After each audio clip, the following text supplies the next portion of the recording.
अस्सलाम वालेकुम मलगुरो बेगार बाबर आजम और इंजमाम उल हक ډیر یو امپورټنت میټینګ شوی دی د روان ورلد کپ د لپاره د کلاړیانو سلیکشن حواله سره تاسو له معلومه وي انجمام ال حق چې کوم دی هغه د سلیکشن کمیټي مشر دی چې په دغه سلیکشن کمیټي کې محمد حفیظ هم شامل دی مصباح الحق هم شامل دي او خبرونه دا سره دي چې شاهد افریدي هم ورسره شامل دی په دې سلیکشن کمیټي کې یو عاقب جاوید هم دی دا 15 کسان چې د ورلد کپ د لپاره د ټیم سلیکشن کوي خو انجمام ال حق سکلاړیان د بابر اعظم مخې لکه خو دي چې دا کلاړیان سره په ورلد کپ کې پکار دي هغه کلاړیانو کې یو سرفراز احمد دی یو اماد وسیم دی او یو ابرار احمد دی سرفراز احمد او اماد وسیم ولا انضمام الحق په صفه الفاظو کې وی چې دا سینیئر کلاړیان دي او دوی د ستا په ګراوند کې مدد کول شي رضوان تاسو سره وکټ کیپر دی تعالی وی دا نیم چې رضوان ډراپ کا خو بابر اعظم هم تاسو سره په سکواډ کې شامل ول پکار دي او بل اماد وسیم چې کوم دی د محمد نواز نه ښه پرفارمنس کوي نو اماد وسیم هم ته په سکواډ کې شامل کا خو دې حواله سره ولا بابر اعظم هم په یو لیست په ټیبل باندې کې خو چې زما دا کلاړیان دي دا کلاړیان انضمام الحق لوي چې ته دا کم درې کلاړیان یادې دی په ځای ما سره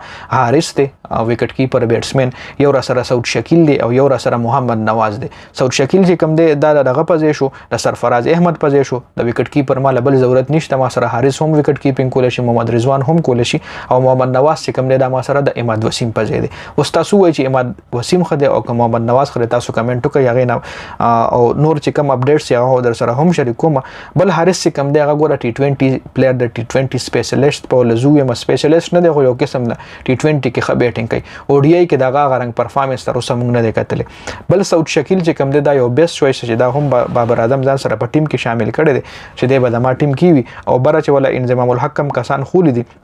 نو هي کې یو اماد وسیم دی چې د اماد وسیم تاسو له معلومه چې د خپل کې نه لګي د اماد وسیم او د بابر اعظم خو دماغ په خیال اماد وسیم په سکواډ کې شاملول پکار دي اماد وسیم یو داسې پلیئر د کنډیشن چې کوم دی ایشیا کنډیشن د سپینر یو ډیر اهم رول لري په ایشیا کنډیشن کې چې سپینران بادران دی خوي نو مطلب ستا باندې کور ډیر زیات نشي کېدی بل ابرار احمد چې ولکم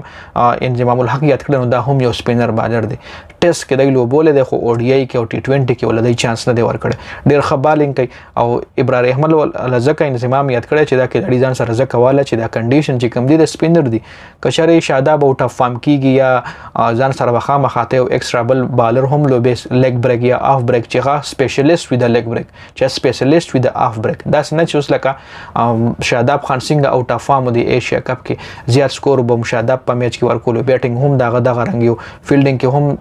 کې خو بیسټ خو بیا هم کیش نیم به ډراپ شو نو خبره مقصد مې دا دی چې کم تاسو سره مارا کم کلاړیان شریک کم چې انضمام الحق بابر اعظم له یاد کړی چې دا کلاړیان به تاسو سره مونږ په ورلد کپ کې شاملو خو بابر اعظم ولوي چې نه دی په ځای ما سره دغه درې کسان دي چې هغه دومره زیات ایکسپیرینس هم نشته د محمد نواز په مقابله کې د اماد وسیم ایکسپیرینس هم ډیر دی او کلاړي هم کلاړي د پرفارمنس حواله سره هم اماد وسیم خدي او ایکسپیرینس لحاظ سره هم اماد وسیم خدي اماد وسیم د دنیا ډیر لیګونو کې گیم کوي اوس هم په کیریبین پریمیر لیګ کې لګیا دی او ښه پرفارمنس بیګای هم میچ ګټلې محمد عامر او اماد وسیم ښه پرفارمنس کړی بیګانی میچ کې هم او بلکې محمد نواز وګورم نو محمد نواز یو پښتون کلاړي دی کوم له پکاره چې پښتون سپورټ کو خو مونږ به کلاړي سپورټ کو مونږ به لوبه سپورټ کو کتا سو ګوري محمد نواز داسې ښه پرفارمنس تر اوسه مخې نه دی راغلی بل محمد نواز نوې کلاړي دی دغه دومره ایکسپیرینس هم نشته پریشر هم داسې زیات نشي هندل کولای تاسو له معلومه چې ویرات کوهلی له لاست اور کولای کور سول چې پاتو هاي کې دوه بالا فول ټاس شو دا په سو وجه دا پریشر په وجه باندې نو چې ستا کلاړي زیات گیم کړي هغه سره ایکسپیرینس نو هغه زر پریشر کې نه راځي او هغه خپل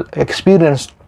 د سوچ مطابق گیم کوي تاسو خپل وایي چې دغه لاست اور په دغه میچ کې د محمد نواز په ځای اماد وسیم وي او دغه لاست اور اماد وسیم کول نو د سکور په اماد وسیم زه خو هم نه کېدو خو بل په دغه میچ کې محمد نواز سکور هم کړو نو دا اماد وسیم هم ټي 20 کې تعالی گیم کولای شي فاست گیم د لهم کولای شي سلو گیم د لهم کولای شي په وکټ د لسټه هم کوي ته ولوي لکه وکټ مور کو زموږ زر نه دی پکار زموږ صرف ستا وکټ پکار د نو بیا په وکټ سټه هم کوي نور دار چې خپل خوخه خو صرف دا چې کم بیګا کم میټینګ شو د انضمام الحق او د کپتان بابر اعظم نو هغه تاسو سره شریک کولو ډیر زیاته مننه جی والسلام